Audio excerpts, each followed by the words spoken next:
guys. Or it's not morning time anymore, so good afternoon, or wherever you guys are. It might be morning. Hopefully everybody have a great Thursday. Tomorrow's already Friday. This week went by super fast, to me. And so hopefully everybody had a great week and a great weekend if you guys don't see me tomorrow. It just seemed like it was just Friday, literally. That's how fast time goes by, Plus, I really try not to pay attention to time unless I actually need to, for important things, of course. But other than that, I try not to pay attention to time. So, yeah. Hopefully you guys are doing great. And all that good stuff. I know last time I kind of talked about like the dissolutions of the creation of life, pretty much. And so, to be honest with you guys, like, I used to have like dreams. I still have dreams a lot, but I think more in the past than I have recently, I'll say. And it's probably because where I'm at in life right now. So like a lot of things I had dreamt of before is possibly working out or playing out now in my life, And so I already had the dreams a while ago, years ago and stuff, And so like since it's playing out now, it's like I'm just waiting for everything to play out, to be honest. So there's this dream I remember I had a while ago. It was regarding me, of course, but I remember I was at this, I don't know if it was a lake, may have been a beach, but it was a huge body of water. And I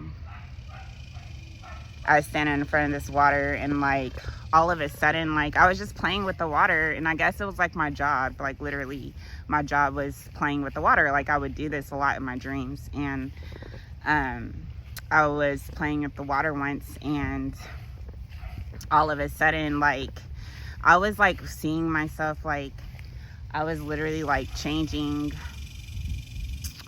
the form of the water was actually changing. So the water would be normal, right? And every time I would play with the water, it would change, and the form of the water would change into a different form. And so it'll be like in the form of water, and then it would change into like rubber. And like I would literally be playing with it in my dream and like see it change from form to form the more that I played with it, right? And so I would have those dreams a lot of me like changing the forms of water into like a different form or a different vibration. So by the vibration of the water changing, it changed the form of the water, like the ripples, And so that would happen in my dream a lot. And so I remember dreaming of that. And I thought it was really freaking cool. Or like I had a dream that I went into the woods and I was walking, and like everywhere I went, it was like really magical. Like it moved from being dull to being super like bright and vibrant, right? So every time I was in nature, it seemed like everything just got brighter. Like the animals were all happier, and like they would look at me differently, and they would be like super like, I don't know, it was strange. Like they just became more alive, and like all the colors became more vibrant and just amazing, And so I have dreams like that a lot. And the last dream I remember having regarding the water was me being at the water, of course. And I think I was at the beach, and I looked up in the sky, and there was a target. And so it was like a circle, like a target, like a target in the sky in front of me. And like it was going, it was kind of like covering the other circle, kind of like an eclipse. It looked like kind of like that, but it was just like a circle in the sky. And it was moving, it was like aligning with another form of a circle in the sky. And so the closer it was getting to aligning correctly with the other form of the circle, you know, the target, it was like lining up to it. And once it became aligned with it, it was just amazing after that, because for some reason, I don't know why I dreamt of that, but once it got aligned, I just remember myself not being at the beach anymore. And I ended up being around, there was a celebrity that I thought was pretty cool back in the day. Like, I would watch her a lot, like her movies and stuff. And I'm not gonna mention her name, of course. But after the form aligned with the target in the sky at the beach, I ended up being in this random room, and this celebrity was there, and there was a guy that used to work with her. Actually, he was there, and I knew him because of a movie I seen him playing with her. But he was next to her, and or he wasn't really standing next to her, he was like on the other side of the room. So I was kind of next to her, and he was on the other side of the room. And then like all of a sudden, like, I don't know what happened, she was acting different. Like, she didn't seem like she was herself. And so what I did, I put my hand on her head. I don't know why I did this in my dream, but I put my hand on her head. And then once I put my hand on her head, like literally, like, she changed. Like, immediately as I put my hand on her forehead, her whole vibe changed, and she was just like normal again. It was so crazy how different she was. But all I had to do is put my hand on her forehead, and she changed back to normal that fast. And by me placing my hand on her forehead, it was like a ripple effect, it seemed like, because once she changed, the guy that was with her changed back to his normal state. But it was weird because he was on the other side of the freaking room, and so all I had to do was touch her, but it was like a ripple effect, and it helped him in a way, and he was normal again. And I was just like, why am I dreaming of things like this, you know? And that's not the first dream I had about that, about me touching certain people and them coming back to their normal states from them not being, I guess, their normal selves. It's weird. And that was the first dream I had regarding that, was when the circle aligned with the target in the sky. That was the first time I had a dream of that. And I had dreams later about me doing that to people that I actually know. And I don't know, but once I put my hand on them, they changed and they turned normal again. And so I remember I was like over time I would have dreams like that, but that was the first one I had, was with the celebrity. But over the years, I kept having more dreams. I think the most recent one I had was this year, actually, earlier this year, about me doing that. And I was just like, I don't know what that means, but I would have dreams like that of me being able to change the forms of creation to different types of forms, especially the water. That was like the main one that I learned. So whenever I came across the tree of life, you know, and the Anunian theurgy, it kind of, I don't know, it just all made sense in the end. Especially like with my gifts and certain things I could do. And I don't know, it just all made sense. So like, I always try to think of myself as, or all of us actually, as being stars, but bounded to the physical body, you know. And because I believe that we all are part of the cosmos as well, because we do have a part of the cosmos within us, because we have a soul, and the soul is considered as a part of heaven, right? And then your actual physical body is a part of earth. So we have a piece of earth in us, and we have a piece of heaven in us as well, which is the soul. And so I always consider myself as being a star that's bound inside of this body, right? And so they talk about it too in the tablets, how you're a star bounded to your body, but then through strife and struggle and strife and all of that good stuff, you'll be able to become free from the body and be able to be a part of the cosmos and be able to be at a certain state in your conscious to be able to work with creation. And so the foundation of the consciousness that you need to be in to be able to help sustain creation, to be able to create things through creation, would be the transcendental state of consciousness, which I always speak about. And so once you raise your state of consciousness and spiritually grow as well, then you'll be able to be a part of everything, which is be in that state of consciousness, as far as the transcendental state of consciousness, to be able to work with creation and work through creation, because you would learn that you are a part of creation, if that makes sense. And so that's what, how they explain it through the Anunian theurgy, which is the science of the Anunian theology. But that's kind of how to explain it. But it's so crazy, because I know it's true, because just from my experience, that's how I know it's true, because I actually lived through it and actually applied it to my life and everything like that, which I explained before. But it's crazy, because the more that I break down certain things that I study, it just makes more sense to me. It's I discover more information, even though I heard it before, if that makes sense, because I think it deals with the state of consciousness that you are at. So the more that you evolve spiritually and mentally, the more certain things will make sense, to where you'll understand it more and be able to apply it to your life, if that makes sense. But you can't do that if you're not evolving or trying to raise your state of consciousness, because you're never gonna understand it, because you're not willing to, because you're just not willing to. So you can't really evolve if you're not willing to work on yourself, right? And so one way that I was able to go within and find my true self, though, is through meditation. So I always say that meditation is a good thing. I consider it as, it worked for me. I'll just say that, because I'm not trying to convince anyone, right?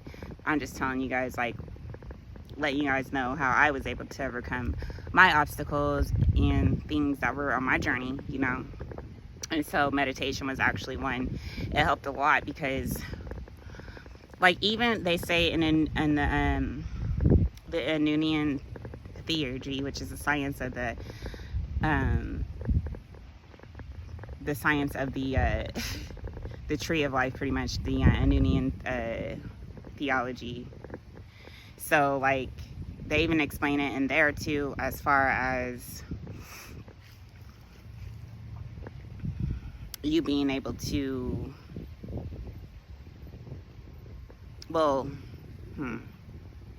they, of course, they explain it in there, especially as far as becoming one with everything, of course. But sorry about that, but they explain how the Anunian theurgy isn't all about philosophy, right? It's also about a meditative state. So in a meditative state as well, experience. So other than being the philosophy of the Anunian theurgy, it also is a meditation experience as well, because you will have to go within yourself to be able to raise your states of consciousness, right? And so the best way to do that is through meditation, right? And so it helps you be able, the meditation part of the Anunian theurgy, it actually helps you go within and be able to discover the gods and goddesses within yourself, to be able to help you become one with everything, to be able to help sustain creation, because you would be a part of everything in the end. So meditation, going back to meditation, it helped me a lot with going within and actually discovering my true self and everything of that sort. And it's so crazy, because a lot of people, back in the day, they would laugh at me because I would be alone a lot, and I don't really have a lot of friends, which is fine. But people would laugh about that, and they would think I was a loser, or I was bored, or was bitter, or just lonely, right? So they would laugh at it. But the craziest part is that what they didn't realize is that it actually helped me evolve, because I was alone, and I was able to go within myself and you know, figure out what was detrimental to my health and to myself, and be able to work on those things, you know. And especially like with my childhood traumas and stuff like that, you know. And by me being alone and meditating a lot and going within myself and not having to be around everybody just to feel okay, you know. By me doing that, I was actually able to tackle the things that were holding me back within my life, such as like my childhood traumas or anything that was detrimental to my growth and my health, spiritually and physically. And then by me working on those things, you know, it just actually helped me spiritually evolve and mentally evolve as well, because I actually worked on my childhood traumas and things that actually hurt me.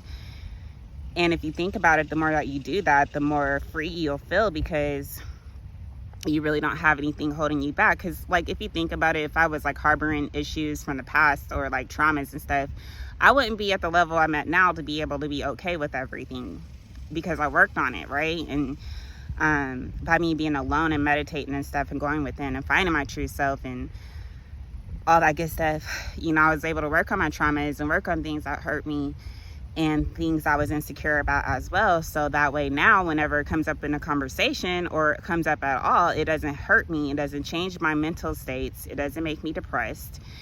It doesn't do anything, because of the fact that I already healed it, right? And that's the only way that you'll really be able to evolve, is by healing your childhood traumas and all those things of that sort. Because if you think about it, if you don't heal it, then it's still going to have that effect on you, as far as you feeling lonely or feeling depressed or having hurt, feeling the symptoms of hurt and pain from what you experienced, right? If you don't work on it, right? So when you work on it and you work on your childhood traumas, things that trigger you, things that hurt you in the past, anything of that sort, you know, once you work on it, that's when you find true contentment and true happiness, because it can't bug you anymore. It's not binding you to the earthly realm, you know, to things that you shouldn't be worried about, pretty much. It's not binding you, right? It's not keeping you binded from actually evolving, because you can't really evolve if you had those types of feelings, right? Of hate, greed, jealousy, and just hate because of past like childhood traumas and stuff like that, right? You can't really evolve if you have those types of feelings, because you're not going to feel content within yourself, or you won't feel that true happiness if you feel that way.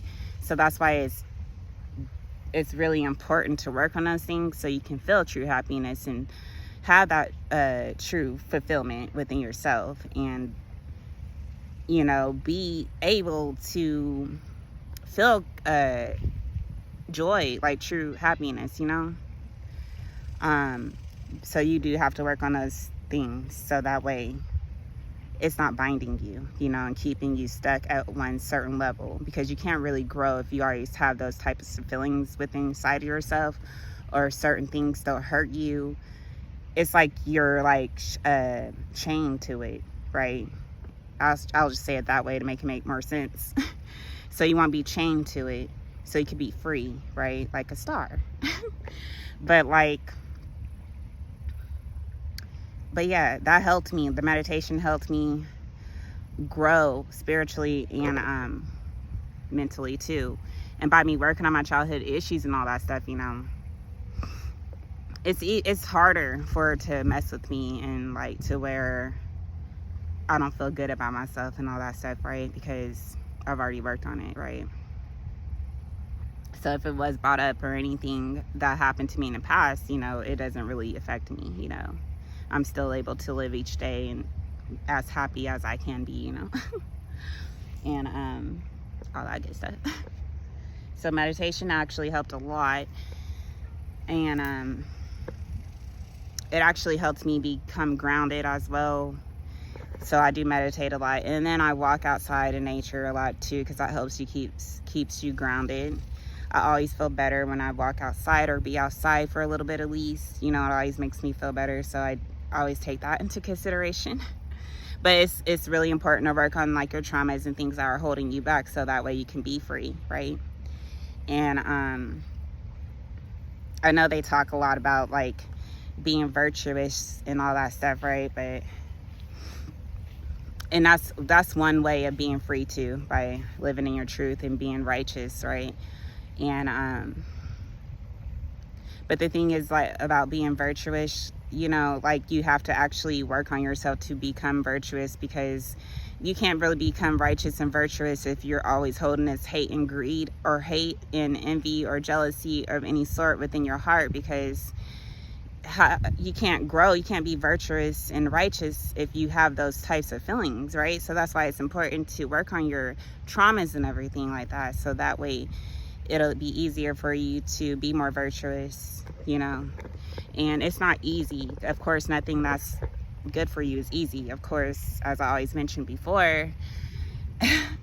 You know, because you can be like, you can abide by all the rules and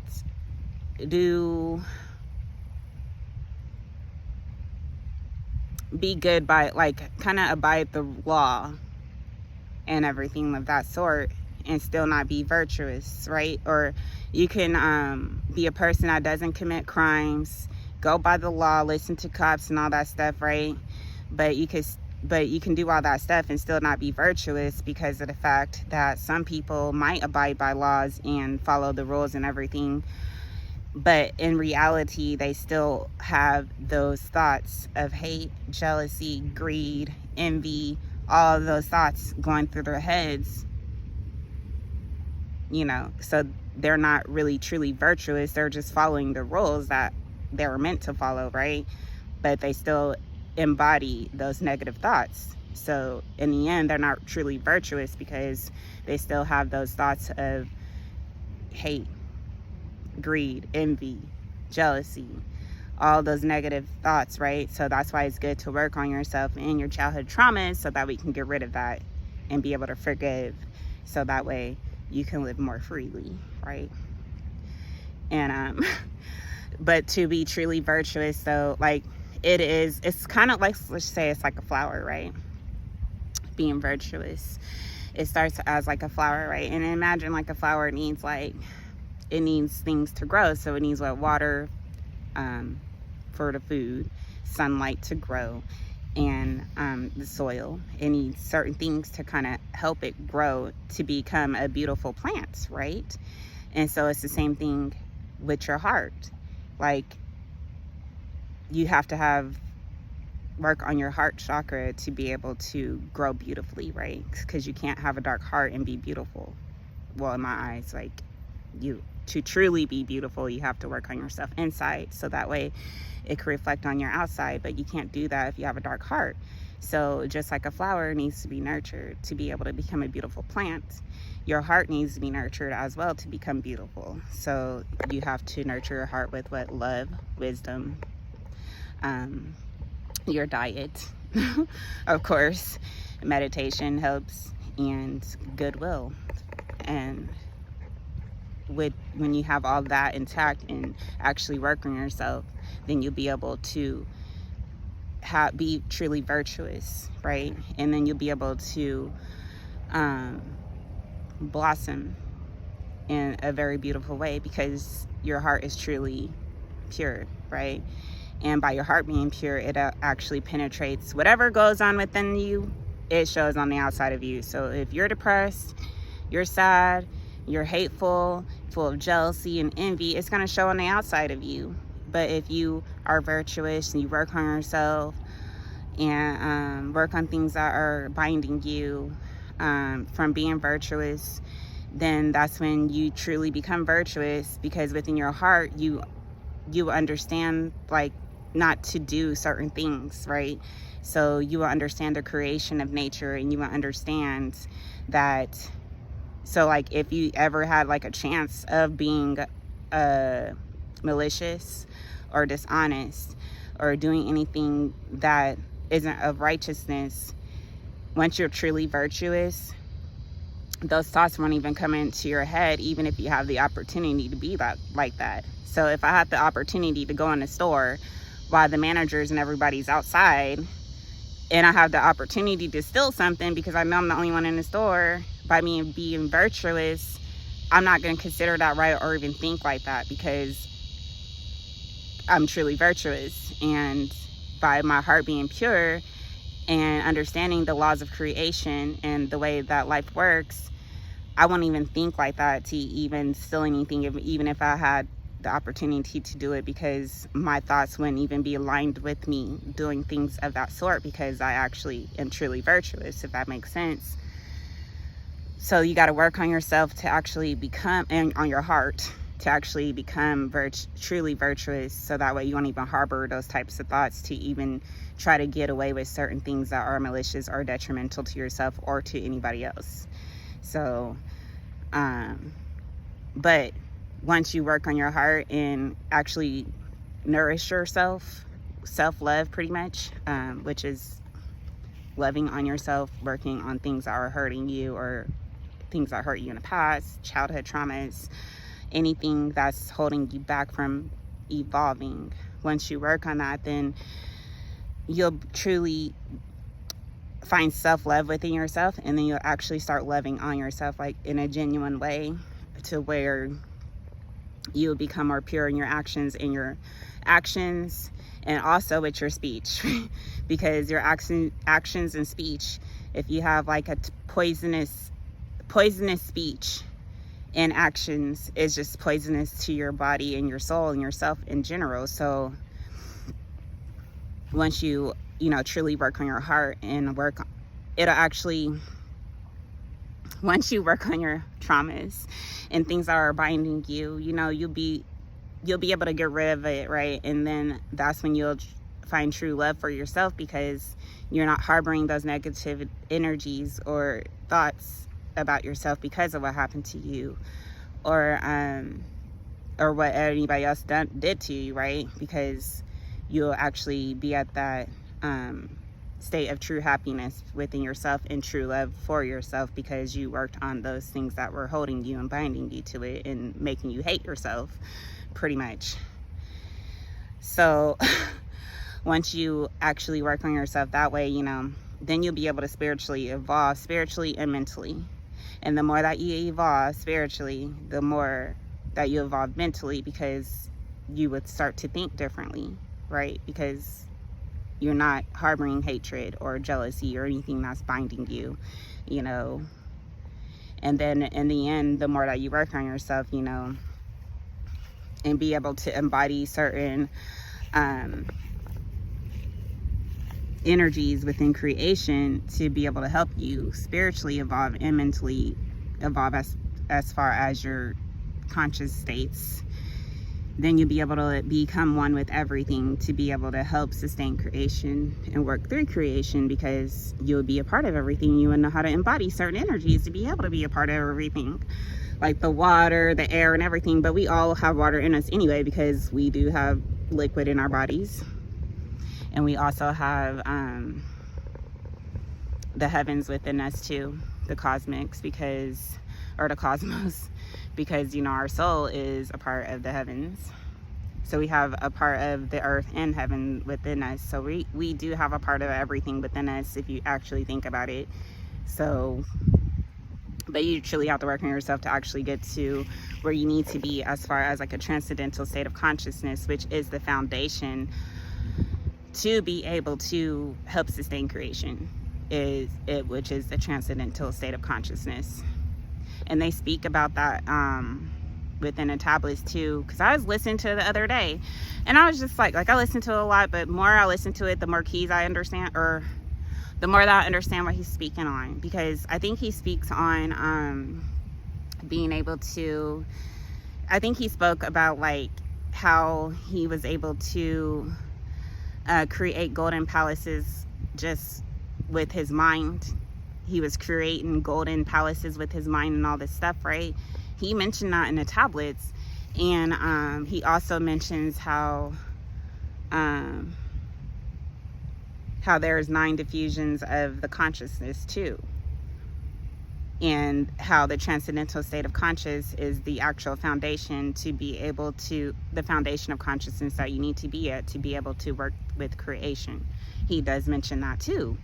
And so when he mentioned, I actually, I would listen to it before, but I'd actually it's like the more I listen to it, the more information I get, or things that I missed, it's like I hear it, probably because I'm evolving. And so I think yesterday I was listening to it and I heard him say, I think it was tablet 9, and then he was talking about how there's 9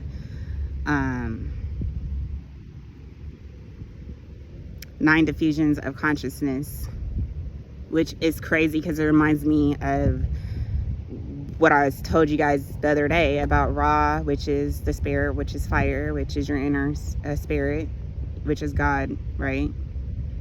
The supreme being. And then that was 1. The second one was Shu, which is air, the ether, space. The third one is Tefnut, which is water. The fourth one is Geb, which is earth. The fifth one is heaven, which is Nut. The sixth one is Asar, which is the soul. The 7th one is Aset, which is Isis, which is wisdom. The 8th one is ego, which is Set. And then the 9th one would be mortality, which is Neptet.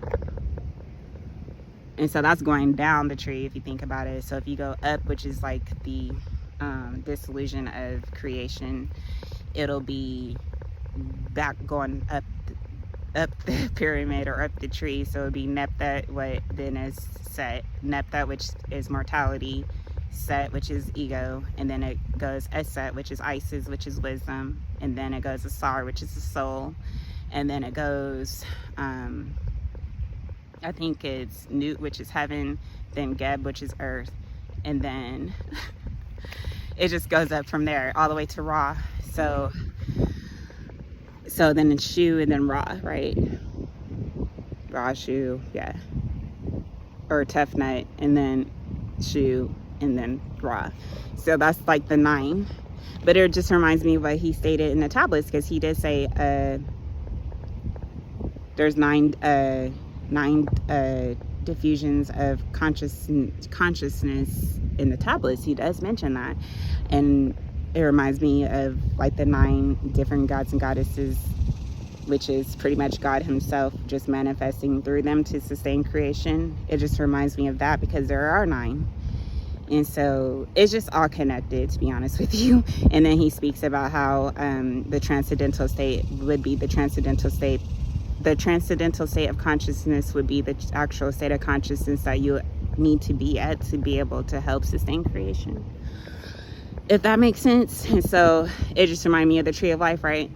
But the main purpose is to purify your heart, pretty much, because you can't really get there if you have a dark heart. And so that's why it's really important to work on your heart chakra, truly work on it, because God knows your true self in the end. He's not going to be able to let you be able to do certain things or creation if your heart's dark. And that's probably why more than likely why it's the way that it is. The system is set up that way.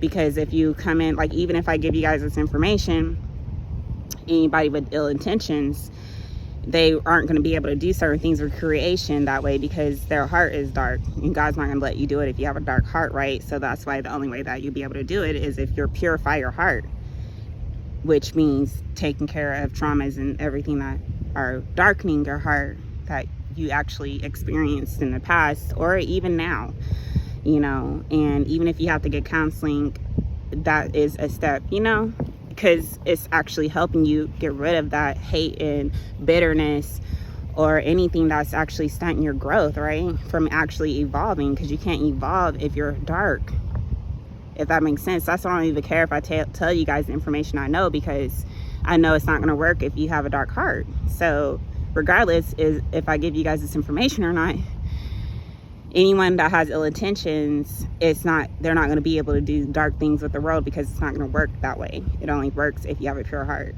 And so that's why it's detrimental to work on your heart and work on things that are traumas and stuff that are like actually binding you, you know. So that way you can be free and feel the full wish fulfillment and be fulfilled, truly be fulfilled within yourself, and find that true contentment within yourself, to be able to be at the Christ consciousness which is a transcendental state of consciousness, to be able to help embody certain elements of creation, to be able to work through them, to be able to have your inner light penetrate out into the creation, if that makes sense. It only works if your heart is pure. So that's why I don't care if I tell you guys certain things I know, because I know it's not going to work if anyone comes in with ill intentions, because that's the key. The main key is your heart. That's one of the first keys. That's why I don't care if people used to laugh at me because I was too nice and stuff, or they thought I was too nice, because it's the main key to even be able to do certain things with creation like that. Like, you're not going to be able to do that if your heart is dark. So it doesn't matter what information I give out, you know. But if you are truly wanting to work on yourself and take care of your childhood traumas and things that are holding you back, then you'll be able to to actually work on it and strive for it, right? Struggle, you might have to struggle through it because of what you dealt with and all that stuff. But as long as you're true to yourself and true to others at the same time, then the universe will work with you, which is God. He'll work with you to be able to help you reach your goals, right? Because he actually sees you working towards it, right? Not just not doing anything at all. So I don't know. But that's why it's important to kind of work on your childhood issues and things that were actually hurting you, so that way, that's the only way that you can find true contentment, really, and be in that transcendental state of conscious, which is not wanting for anything and actually being truly fulfilled with yourself, because you truly will be, because you won't have those things that hurt you in the past on your mind, or dampening your moods, making you depressed, making you feel down and out and not want to do anything with yourself, or even being productive with yourself or your body. It's not going to help you in a positive way. So it's good to work on your heart. And once you do that, and actually spiritually evolve with the tools, well, just from my experience, that's what I did with the tools and stuff. And it did nothing but help me, regardless of what everybody thinks of me. Because I had people tell me literally that meditation was evil and all this stuff, so it made me second guess it. But actually, after I did my research on it, I didn't stop doing it. That was in the beginning where someone told me that. But through my research, I didn't see anything negative about it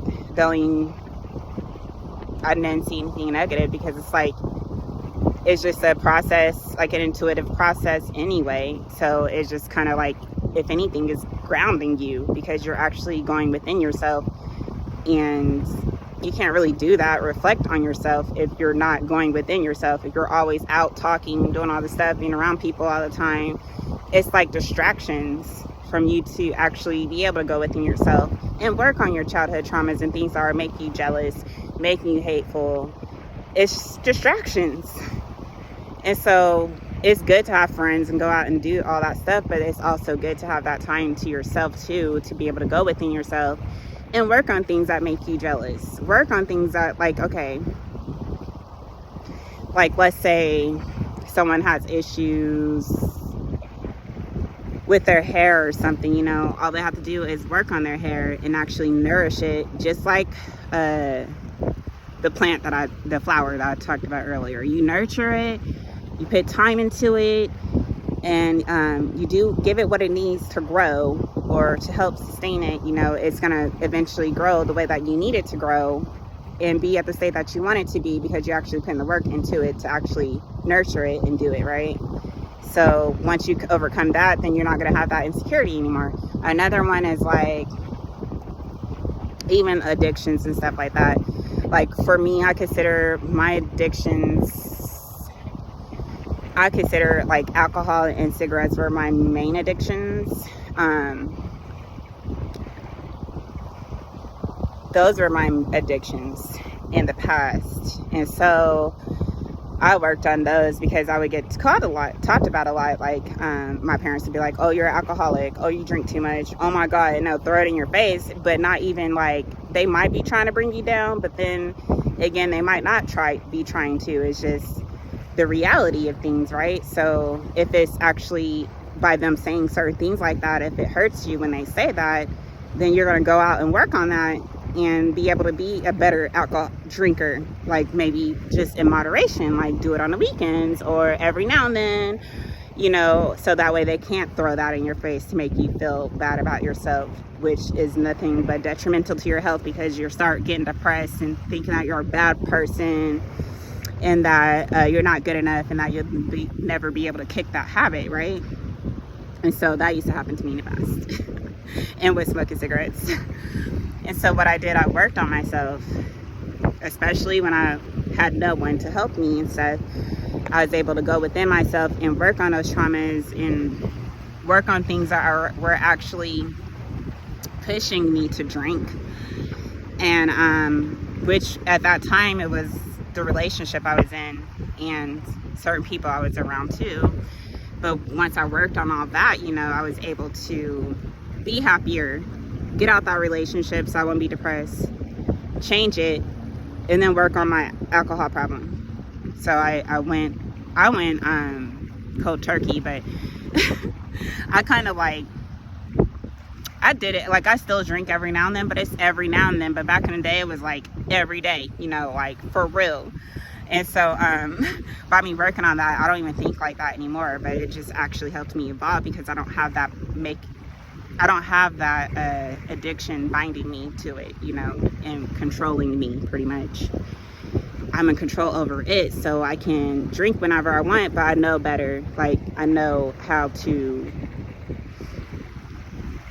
do it in proportions, like do it at certain times, you know, like celebrations or weekends, you know, but not every day. And not to the point where it's taking over my body to where I don't have control over my body to be able to handle it, you know? That's all I'm saying about addictions. Don't, like, you can do it, but like, if it's detrimental to your health, just work on it, right? If it's helping you, then it shouldn't be an issue. It's not an addiction. But if it's detrimental to your health, then that's where, and you just can't stop doing it, that's when you need to actually look into it and kind of work on it and try to figure out the main cause of it, which is probably some type of trauma, to be honest, if you think about it, or something that's making you want to numb yourself 24/7 and all that good stuff. But you work on it, then it's not going to control you to where you're not able to do anything or like perform your daily duties, you know, clean your house, take care of your kids, go to work. If it's controlling all of that, then you know it's detrimental to your health, right? If it's not, then it's not detrimental to your health. It's not considered like an addiction if it's not hurting you, right? So, but like going back to what I was saying, once I worked on all that, you know, even smoking too, which took longer, but once I was able to kick all of it, you know, no one can bring it up to my face to make me feel depressed or feel sad or feel bad about myself or less than, because I already worked on it, if that makes sense. And so it can't really hurt you. And so you will love yourself that much more because it's not hurting you, if that makes sense. And the more that you work on your traumas and everything, the more less that it will actually hurt you to make you be binded to it, which will only stunt your growth from evolving, you know. So that's why it's good to work on those things. So, yeah, I'm sorry I talked you guys' heads off, but I just had to say that.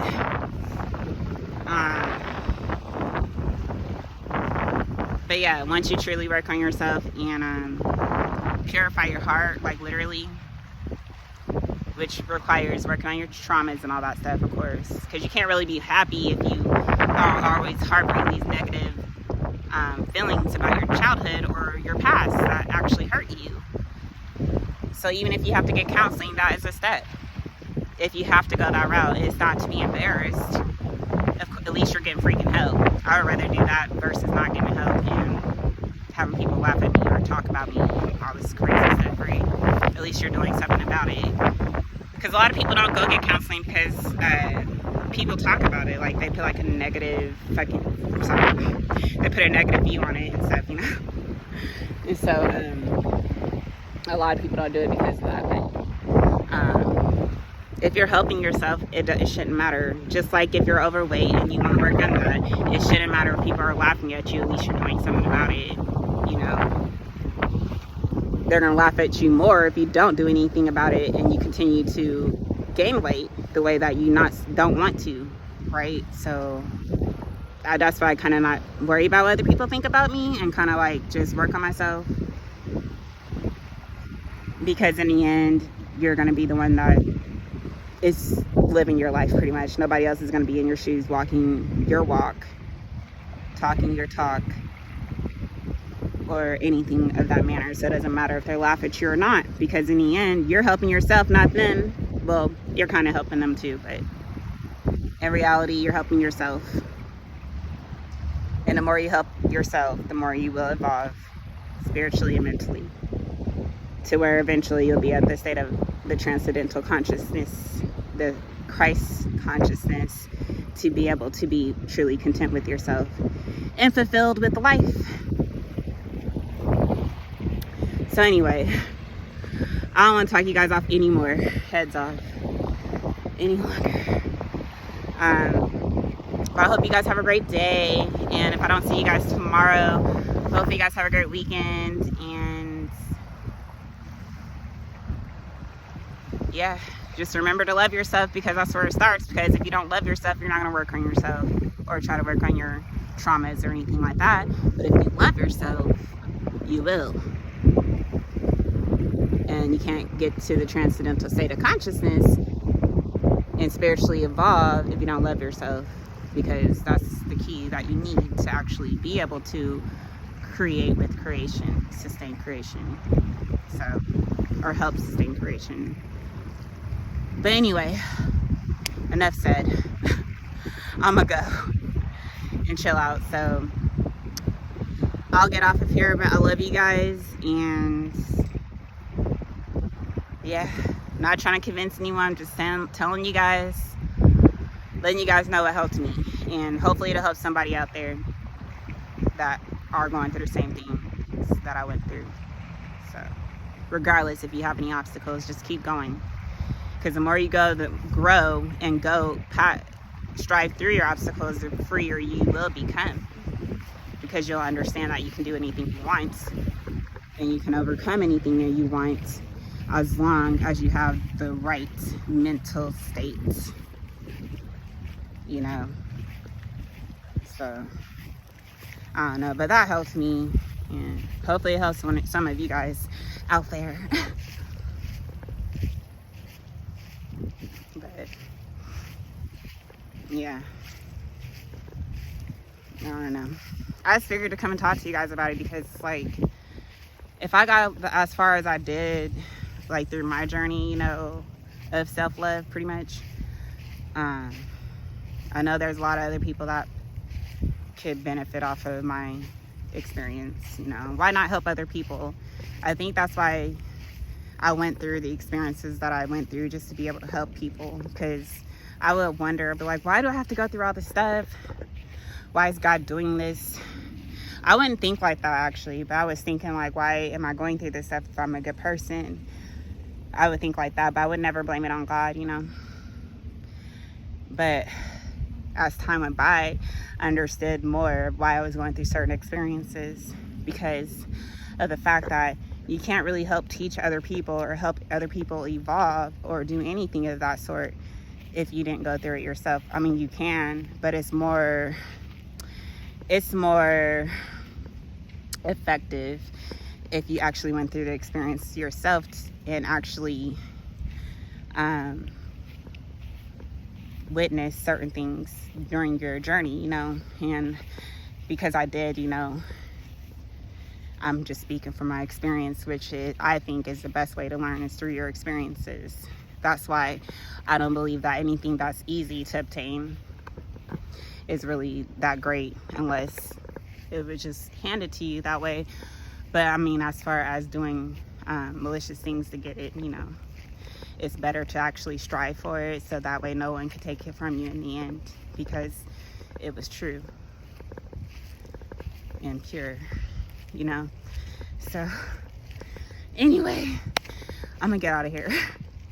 And hope you guys have a great weekend, and all that good stuff. And I'll see you guys later. Love you. Bye.